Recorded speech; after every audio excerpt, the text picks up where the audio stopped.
ले चलते हैं आपको राजस्थान विधानसभा में इस वक्त नेता प्रतिपक्ष गुलाब चंद कटारिया क्या कुछ कह रहे हैं। कोई चिंता की बात नहीं, जो डूबना है प्रदेश को तो डूबेगा। मतलब 10 वर्ष में चाहे मेरा सरकार रही हो चाहे आपकी रही हो, किसी मैं स्वयं शिक्षा मंत्री हूँ, अपराधी होऊंगा, कोई चिंता की बात नहीं। लेकिन आप कम से कम इन 10 सालों से इन जितनी कोचिंग संस्थाएं चल रही है, इनकी जितनी परीक्षाएं हुई है, उनके परीक्षा के रिजल्ट के साथ आप एक टीम लगा करके इनका पोस्टमार्टम करो, तब आपको समझ में आ जाएगा कि ये बीमारी कहाँ से चली है। ये बीमारी इन व्यवसायियों के थ्रू चली है। मैं और आप पेपर आउट करेंगे, पेपर लाऊंगा, 5 लाख दे दूंगा, 8 लाख दे दूंगा, मैं क्या 2 करोड़ 5 करोड़ 8 करोड़ दे सकता हूँ क्या भैया? ये सारे के सारे जो पैसे देने वाले बड़े बड़े दिग्गज लोग हैं, जो कोई 10 करोड़ में पेपर ले जाता है, कोई 3 करोड़ में ले जाता है, कोई 2 करोड़ में ले जाता है, फिर अपने कोचिंग संस्थान में रिजल्ट लाता है, उसके बाद बड़े बड़े पोस्टर बाहर लगाता है, मेरा 100% सिलेक्शन। ये है बीमारी की जड़। अगर मार करना चाहते हो तो यहाँ करो, तब तो जा कर के इसको कोई रोक सकोगे। बाकी से केवल मन को संतुष्ट करने का काम करो तो ये राजस्थान के उस गरीब बच्चे के साथ न्याय नहीं होगा, जो बड़ी मुश्किल से पढ़ता है, अपने घर में बूढ़े माँ बाप को भूखे मार के पढ़ता है और उसके बाद परीक्षा के लिए जाता है, रोता हुआ घर लौटता है।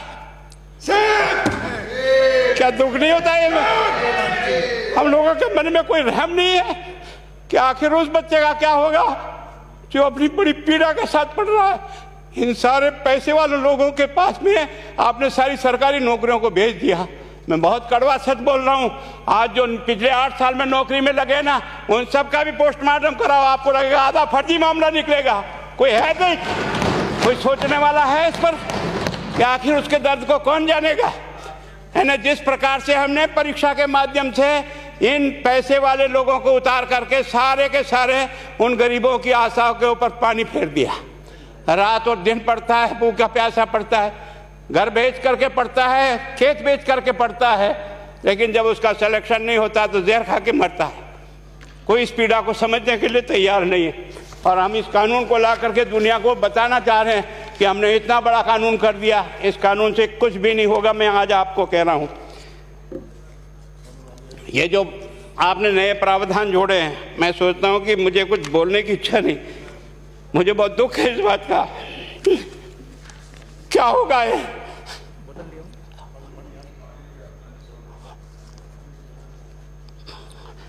किस तरह की गैंग पालनी है उन्हें? पानी पिला दो, है ना। मैं उस दिन भी पूछा था कि मैंने कहा ये शिक्षा संकुल पे है, जिन लोगों को ड्यूटी पे लगाया, इसको लगाने वाला दोषी कौन है, जिसके कारण से पेपर जो है ना काट करके निकाल दिया।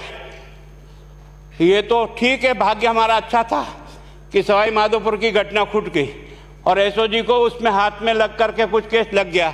अगर वो केस नहीं लगता तो आज आपकी सारी नौकरी पर इन सब बड़े बड़े दलालों के स्कूल में पढ़ने वाले बच्चे होते और मेरा गरीब का बच्चा अपना घर लौट के जाता। क्या दुर्भाग्य है। और इस कारण से केवल इसके लिए खुश मत हो जाओ कि हमने कानून बहुत सख्त बना दिया इसलिए अपराधी रुक जाएगा। नहीं, सिस्टम को बदलना होगा, ये परीक्षा का सिस्टम चेंज करना होगा। मैं सोचता हूँ कि क्या हम इतने अक्लमंद बैठे हैं, क्या इस व्यवस्था को चेंज नहीं कर सकते? क्या एक ही पेपर हर राजस्थान में 20 लाख बच्चों को दिया जाए? क्या इसका कोई ऑल्टरनेट नहीं हो सकता? इसका ऑल्टरनेट सोचना चाहिए कि हम परीक्षा को टुकड़े टुकड़ों में कैसे कर सकते हैं। जिले के अनुसार पेपर नहीं, एक नहीं हम 25 पेपर बना सकते हैं। कौन से सेंटर पर कौन सा पेपर जाएगा कोई तय नहीं करेगा कौन सा जाएगा, और हम जो इच्छा होगी उस सेंटर पे वो पेपर भेजेंगे। और ये जितने भी प्राइवेट कॉलेजों में आपने सेंटर बना रखे उनको बंद करो, इनको तुरंत बंद करिए एक ऑर्डर से। जितने भी सरकारी विद्यालय है और सरकारी नौकर ही एग्जामिनर बनेगा और एग्जामिनेशन करेगा, तब तो आप इसको बचा पाओगे। ताकि आप और मैं कितने भी कानून बदल कर दें, आपका वो जांच करेगा, आपका वो अधिकारी आएगा। आपने कहा भाई सेशन जज के नीचे नियुक्ति नहीं होगी, इसके अलग से कोर्ट होगा, बहुत अच्छी बात है। प्रोविजन जो आपने डाले हैं वो स्वागत योग्य है, स्वागत करता हूँ, पर इन प्रोविजन को लागू तो आप और मैं ही करूँगा, कौन करेगा? जब हम ही ठीक नहीं है तो इन प्रोविजन क्या रोएंगे अंदर बैठे बैठे है? जब तक हमारा दिल और दिमाग ठीक नहीं होगा ना, इस बीमारी का इलाज नहीं होगा। हमने शिक्षा के मंदिर को भ्रष्टाचार की भट्टी में जलाकर खाक कर दिया।